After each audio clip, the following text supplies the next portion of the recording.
Friends, happy Monday. I will hope you woke up with the best attitude. I hope you're smiling right now. I hope you know how loved you are and how good of a week you have the potential of having. I want to encourage you just a little bit today. Our Bible plan this past week spoke about encouragement, and it spoke about focusing on the good and not what the media tells us, not what social media tells us, not what the news brings to us day after day.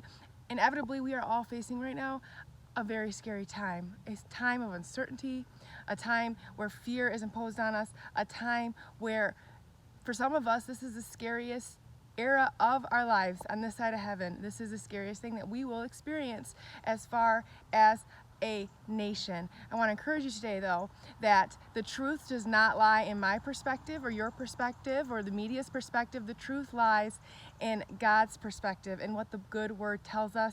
My pastor spoke about that in church today, and it was so encouraging.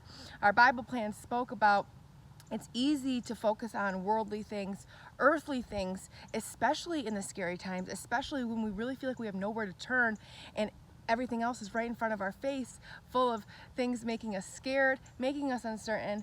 But we need to look upward and focus our minds on godly things, because God has good plans for us, and we have to know that the end result is always good.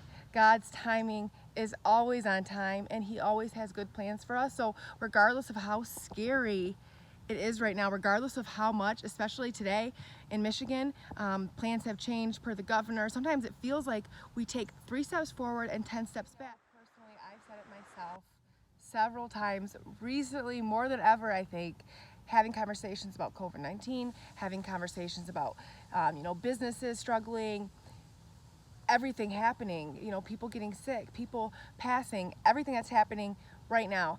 I've heard myself saying, caught myself saying, I hope it works out. People would say, what do you think is going to happen? I don't know, but I hope. I don't know what's going to happen, but I hope everything works out okay. I hope.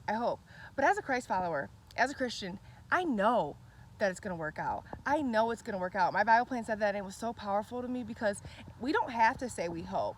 We don't have to say that we don't know, because we do know. We know that no matter what, everything is going to be okay. No matter what, we still can hold on to the promise. No matter what, God will deliver. So instead of saying, I hope so, if you catch yourself wanting to say, I don't know what's going to happen, you can answer with, I know everything's going to be okay. It's unfortunate, but I know what God says the outcome's going to be. So maybe change that this week and see how it changes conversations, and see how it changes your mindset and fills you up with encouragement. Know that regardless of all the twists and turns, regardless of the valleys we go through, the mountains that we have to climb, and the bigger ones that are waiting for us on the other side, no matter how many times we do that, we know that we have an eternal promise. We know, as Christ followers and as the church, as the body of Christ, we know that God tells us that He has good plans for us.